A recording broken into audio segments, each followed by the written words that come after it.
Olá, você que está aí participando dessa série de palestras sobre missão urbana. Hoje nós vamos falar sobre um tema extremamente importante, missão urbana, crises e alternativas. Quais são as crises que a gente enfrenta quando a gente trata da missão urbana e quais são as alternativas que a igreja pode elaborar quando ela pensa na questão da missão urbana? Quando a gente pensa na missão urbana, algumas coisas brotam facilmente. Primeiro, há pessoas que pensam na missão urbana, pensam na cidade como uma essência maligna. A cidade é maligna. A cidade é maligna. Nós não devemos nos aproximar da cidade, porque a cidade tem uma série de coisas. E é curioso, tem um filme, se você gosta de um filme de suspense, assim, para arrepiar os cabelos do relógio da sua casa, vale a pena assistir esse filme, é chamado A Vila. Vou só falar da ideia, mas eu não vou dar um spoiler para você, mas para você assistir. Nesse filme, o diretor diz tenta construir a seguinte coisa: um grupo de pessoas constrói um lugar escondido no meio da floresta, onde eles querem fugir da violência da cidade. E ali eles protegem os seus filhos e protegem a geração com alguns mitos e símbolos que eles criam para que as pessoas não tenham vontade de ir para a cidade de jeito nenhum. Então eles vivem isolados, a automanutenção, eles têm os recursos deles, eles criam ali um lugar remoto onde eles podem viver em plena harmonia e sem os conflitos da grande cidade, né? Bem, aí você pode assistir o filme lá depois, chegar às suas conclusões, é muito interessante e surpreendente o filme. Mas essa é uma tendência muito comum, das pessoas fugindo da cidade para fugir dos dilemas da cidade. Eu gosto de um seriado na televisão chamado Vida Remota.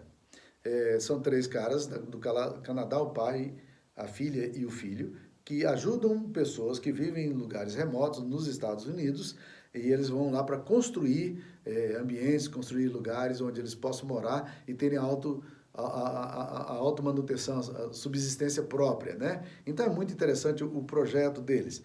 E eu descobri com isso aí, num dos episódios, que existem cerca de 2 milhões de pessoas hoje que moram nos Estados Unidos, que moram em lugares remotos, que eles não querem contato com a cidade. Ou seja, isso é uma leitura de que a cidade é maligna, né?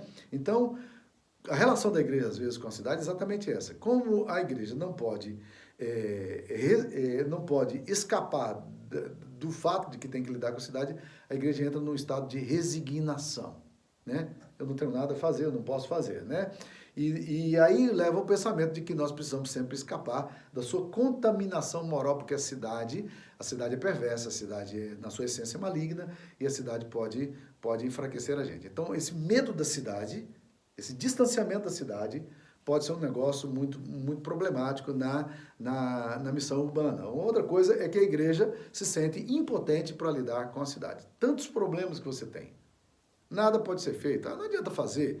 Eu lembro de uma frase que eu vi do meu velho pastor durante muito tempo, que ele dizia o seguinte: olha, para justificar essa questão do não envolvimento da igreja com a cidade, com a política, ele falava para mim um texto da Bíblia que dizia assim: olha, Jesus disse que os pobres sempre tendes convosco.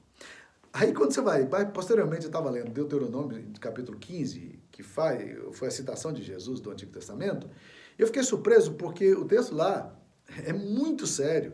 Ele fala assim: os pobres sempre tendes convosco, e sempre que quiserdes podereis fazer-lhes o bem, né? E o texto diz lá: eu estou dizendo isso para que vocês não tenham pobres no meio de vocês, né? Deus não estava dando uma chancela, não era um texto com a recomendação, era na verdade um texto descritivo que estava agora tentando mostrar a necessidade da gente se preocupar com a questão dos pobres. Mas esse pensamento de que nada pode ser feito, não, olha só, cidade decadente, cidade moralmente destruída, nada pode ser feito, né? Não há recursos necessários. Essa sensação de impotência da igreja pode ser uma crise muito grande para a igreja e da participação dela em relação à cidade, né? Há um outro problema que eu chamo de uma tendência à alienação e ao gueto. Nós olhamos para a cidade como um negócio que a gente tem que criar muros de proteção contra a cidade. Não abrir portões para que a cidade venha, não derrubar as paredes para que a cidade venha, mas criar proteção. Nós precisamos nos proteger da cidade. Para você que gosta de filme, citando mais um filme aí, né?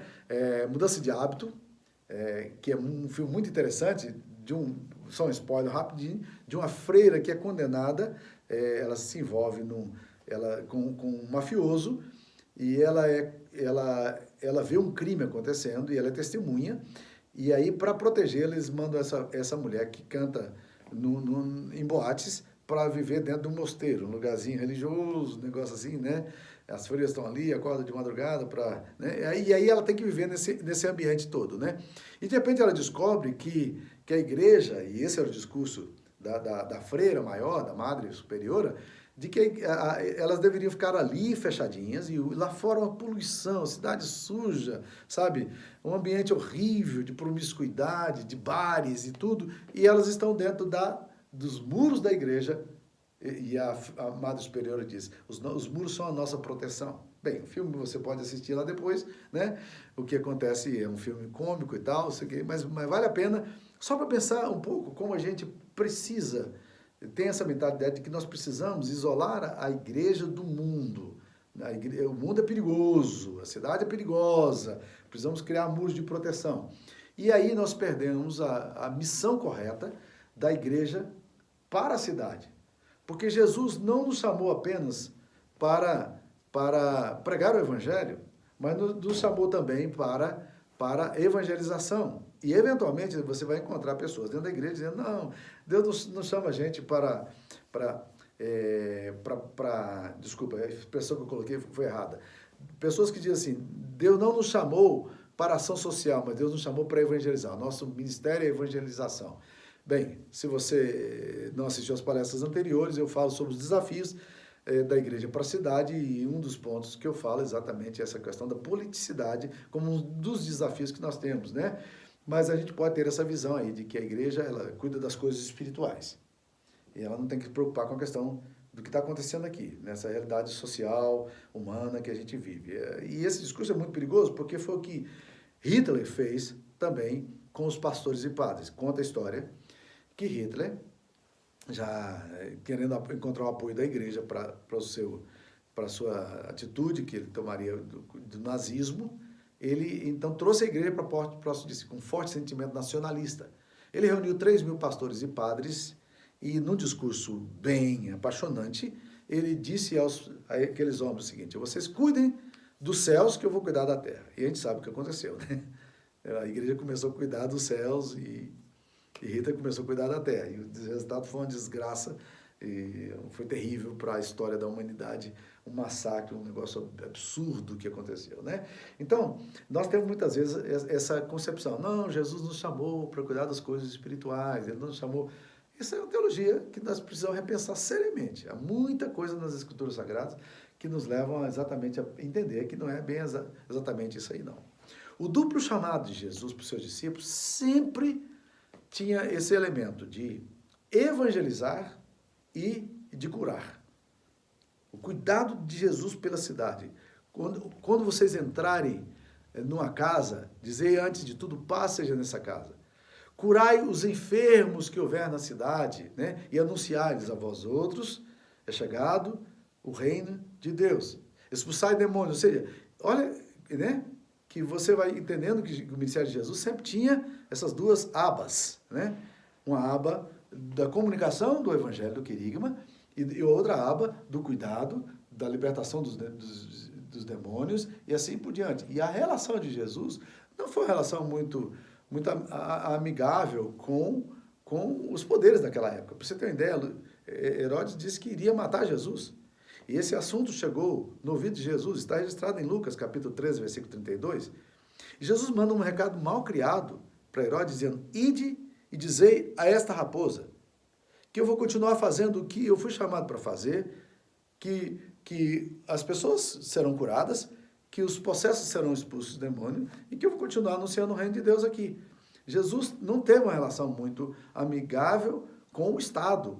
E muitas vezes não dá para ter mesmo, mas nós precisamos refletir sobre o duplo chamado de Jesus. curai e evangelizai. Se nós evangelizamos e não curamos, ou se curamos e não evangelizamos, nós estamos trabalhando com abas, com um avião que só tem uma aba, né? E aí você sabe o que vai acontecer. E nós precisamos ter uma comunidade que cura, uma comunidade de cuidado para a cidade, né? Então nós precisamos ter uma igreja para resolver isso aí. Uma das coisas que eu acho interessante é termos uma igreja inclusivista. E eu não gosto desse termo, inclusivista, por causa da associação que ele tem. Inclusivismo nos Estados Unidos, a igreja inclusivista nos Estados Unidos, é uma igreja que aceita homossexuais no seu hall de membros e pastores no seu hall de membros. Isso é a igreja inclusivista. Então, não é nesse sentido que eu estou querendo usar esse termo aqui, não.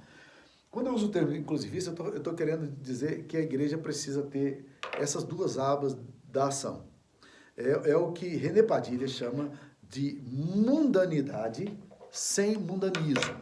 Vou tentar colocar aqui, né? Mundanidade sem mundanismo. O que é a mundanidade?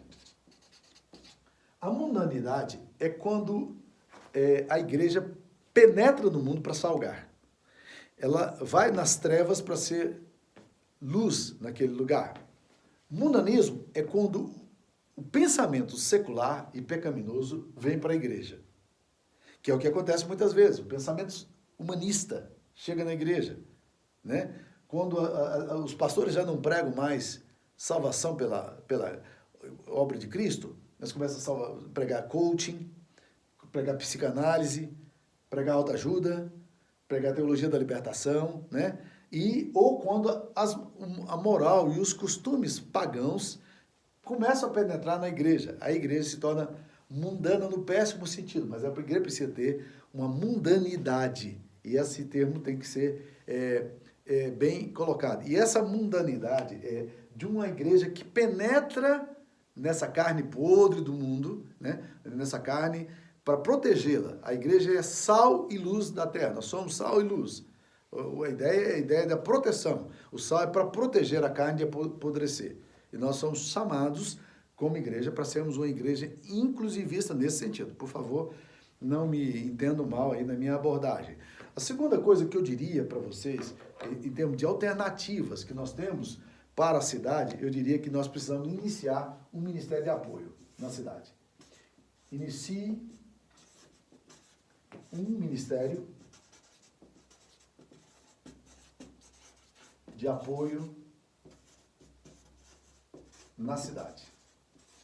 A igreja precisa pensar em como é que ela vai poder contribuir para que a cidade seja melhor. E a igreja vai trabalhar nesse sentido. E é por essa razão que quando os missionários vieram para cá, embora eles não tocassem na questão política, eles tinham um foco muito claro na questão da abordagem que a igreja deveria ter. Por exemplo, eles estavam muito preocupados com a questão da educação. E quando eles vieram para cá, muitos missionários tinham um olhar assim. E uma das coisas que os missionários da Missão Brasil Centro-Oeste, a Missão Oeste veio aqui para essa região de Goiás e trabalhou aqui em Mato Grosso, uma das coisas que eles faziam por todos os lugares, eles queriam fazer escolas, porque havia uma deficiência muito grande na educação. E eles estavam preocupados com a formação da futura geração e também para ensinar as pessoas a lerem, para lerem a Bíblia Sagrada. Tá? Olha que preocupação interessante. Toda cidade, você vai para Gurupi, Paraíso do Norte aqui em Goiás, você vai para Porangatu, essas cidades, Uruaçu, belíssimas áreas e belíssimas escolas. A escola de Porangatu, cidade pequena aqui no interior de Goiás, ela tem ela tem o melhor IDEB da cidade. A cidade de Gurupi, a escola presbiteriana tem o melhor IDEB da cidade. Por quê? Porque a preocupação com como é que nós podemos apoiar a cidade, né? Então aí projetos sociais entram nisso aí. A nossa igreja aqui na cidade tem um projeto, já tem 50 anos, olha que coisa linda, visão desses caras lá do passado, né? Nós temos aqui na nossa igreja 2 escolas de periferia. Já pensou que coisa bonita? 2 escolas confessionais de periferia, com quase 1.000 alunos. O único albergue da cidade foi criado há 50 anos atrás também. Por quem? Foi criado por esse grupo lá atrás, com a forte preocupação de como é que nós podemos iniciar um ministério de apoio na cidade. Então, gente, nós não podemos gerar a primavera, mas nós podemos celebrar a primavera, tá? E nós precisamos começar a pensar nisso aí. Nós não vamos resolver o problema do mundo, mas nós podemos iniciar alguma coisa, contribuir com alguma parte.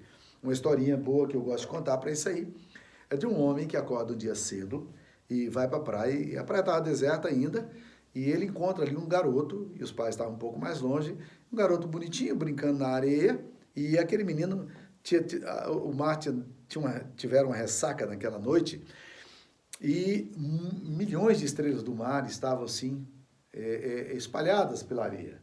E elas estavam morrendo, agonizantes, porque a maré já estava baixando e não tinha jeito. Aquele menino, vendo a agonia das estrelas do mar, pegava uma estrela do mar e jogava no mar. E ali pegava outra, jogava no mar. Aquele homem começou a observar aquele menino fazendo aquilo e chegou para ele e falou: "O que você está fazendo?" Ele disse: "Eu estou salvando essas estrelas do mar." E ele virou e falou assim: "A praia está lotada de estrelas do mar morrendo. Por que você está preocupado com isso? Né? Que diferença faz você salvar algumas estrelas do mar?" E o menino disse para ele: "Bem, para as outras estrelas do mar, isso aqui não faz diferença nenhuma. Mas faz toda a diferença para essa estrela do mar que eu salvei." É exatamente isso que ele precisa entender. Nós não vamos poder resolver tudo. Os conflitos da cidade, os dilemas da cidade, a promiscuidade, a violência, a idolatria, tudo isso transcende a capacidade da gente fazer. Mas isso é uma direção para a gente não fazer nada? Não, pelo contrário. Isso é um convite para a gente poder fazer alguma coisa. Então, terceira sugestão que a gente dá, quando a gente pensa na questão de como a igreja pode contribuir, é o seguinte: faça uma exegese da cidade. Faça uma exegese da cidade. E aqui eu estou usando uma expressão do Ray Beck, que é um dos caras que mais estuda, mais trabalha a questão da missão urbana. Se você quiser ler bons materiais aí na internet, você encontra boa parte desse material, desse conteúdo. Ray Beck, anote o nome desse cara aí, tá? Esse cara é fundamental se você está querendo aprofundar o conhecimento de missão urbana. Ray Beck é um nome fundamental aí, tá? E aí o que acontece? Ele encoraja a gente a fazer essa exegese da cidade. O que é? Qual é a realidade socioeconômica e política da cidade? Religiosa. Como é que essa cidade funciona? Quais são os agentes que trabalham nessa cidade? Tente entender um pouquinho do que acontece na cidade. Isso me ajuda. Quando eu cheguei em Anápolis, eu descobri uma coisa interessante. Anápolis. Polis de quem? De Ana. Isso já leva a gente a pensar um pouquinho em cima de qual pressuposto Anápolis, a minha cidade, foi edificada. Ela é a polis de Ana. Aí você pergunta aos evangélicos: quem foi Ana? Nenhum evangélico sabe. Mas se você perguntar a qualquer católico praticante, ele vai te dizer: Ana foi, na tradição católica, a mãe de Maria. Então essa cidade aqui, meus queridos, a cidade de Anápolis é a cidade de Ana. Maria que manda aqui. Essa é dominada por Maria, né? Então, isso ajuda a gente a entender. Você imagina você trabalhar numa cidade como no Pernambuco, cidade de Exu, uma grande cidade, né? Exu. Você vai enfrentar... Você vai para Abadiânia, aqui perto, cidade onde durante muito tempo aí foi dominada por João de Deus e ainda é dominada pelos discípulos de João de Deus, né? John of God. O que você pode pressupor de uma cidade como essa, né? Então, faça uma exegese da cidade. Como é que você pode contribuir? Que tipo de batalha você pode esperar numa cidade como essa, né? Outra coisa, outra alternativa que você tem. Aplique recursos da igreja, né, na cidade.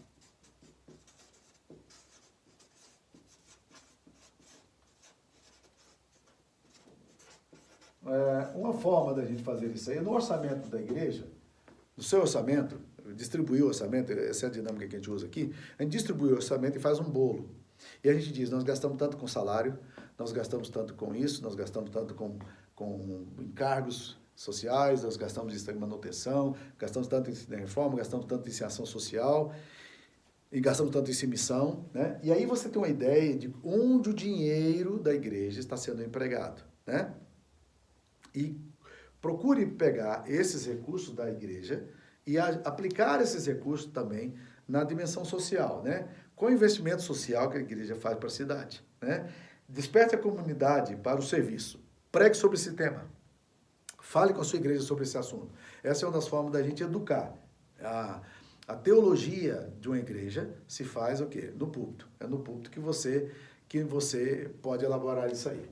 Quinta alternativa que eu daria aqui, para a gente poder lidar nessa questão da missão urbana, é planeje, estratégia e visão. Planeje. Planeje a sua estratégia, a sua visão para a cidade, né? Você faz exegese, percebe como é que é a cidade, é um critério que era bem usado na questão do estudo da Bíblia, principalmente pelos liberais, é ver, julgar, agir. Acho interessante esse aspecto, né? Ver a realidade social, julgar a partir das escrituras e agir com esse critério. Eu acho muito interessante essa abordagem, que é uma abordagem que ficou muito esquecida aí na hermenêutica da teologia da libertação, mas que vale a pena ser aplicada. Eu estudei isso quando eu estava ainda em faculdade, mas nunca esqueci disso. Ver, julgar, agir, né? Você tem um olhar para a cidade, você olhar de compaixão, olhar de misericórdia, olhar de dor, né? Jesus chorou pela cidade, né? Esse sofrimento de Jesus pela cidade, né? E aí, a partir da palavra de Deus, você julga e age com os critérios teológicos, a compreensão que você tem, né? E escolha o método e a abordagem que você pode ter em relação a isso aí. Por exemplo, a Visão Mundial, durante muito tempo, deu muito dinheiro para cuidar da cidade. Então, chegava em determinada cidade com determinados projetos, né? Corte e costura, ação social, distribuição de cesta, e escrevia as crianças das escolas de periferia, escolas pobres e tal, e ajudava de forma muito efetiva. Hoje, você não vai ver nenhum pensador, nenhuma pessoa da visão mundial trabalhando com esses pressupostos. Qual é o pressuposto hoje da visão mundial? Vamos chegar na comunidade, vamos perguntar à comunidade o que é que essa comunidade precisa e como é que nós podemos ajudar. Não trazer uma resposta pronta, mas deixar que a cidade diga o que ela precisa. E sabe o que acontece? Isso gera uma coisa que em sociologia é chamada hoje de empoderamento. Quando você dá as coisas para comunidades pobres e carentes, você, na verdade, está dizendo para a comunidade pobre e carente o seguinte: vocês não são capazes de fazer as coisas, nós vamos dar para vocês. Quando você discute com os agentes sociais de uma determinada região, um bairro, uma favela, ou uma cidade, você, na verdade, está perguntando para eles, dizendo, a resposta está em vocês. Vamos tentar juntos aqui encontrar essa resposta? E a partir daí, escolha o método e a estratégia, tá? E essa é uma forma muito importante da gente poder trabalhar. Um outro aspecto que vai entrar nisso aqui, que já é a consequência, é avalie o projeto, avalie as coisas que estão sendo feitas. Avalie, então, deixa eu colocar aqui, eu acho que é um ponto importante também, né? Avalie o progresso. Então, como alternativa, avalie o progresso. Vocês estão caminhando, a coisa está crescendo, vocês percebem que esse tipo de abordagem que vocês têm é uma abordagem interessante, né? Porque às vezes a gente está trabalhando, mas a gente não tem a gente tem a supervisão, mas a gente não tem revisão, né? E a gente não vê transformação. Então, essas coisas precisam ser colocadas, esses termos precisam ser colocados. Não despreze os humildes começos. Você vai começar, às vezes, com projetos pequenos, com ideias pequenas, aparentemente, mas que podem alcançar uma projeção que você mesmo não sabe onde vai chegar, né? Mas uma outra coisa que é fundamental é o seguinte: você deve pensar globalmente, mas você precisa agir localmente. Por isso que a questão da cidade se torna aqui para mim, a missão urbana, se torna um ponto essencial para mim. Aqui é o meu laboratório. Eu preciso pensar globalmente, no olhar para o mundo, que é o olhar que Jesus Cristo tinha.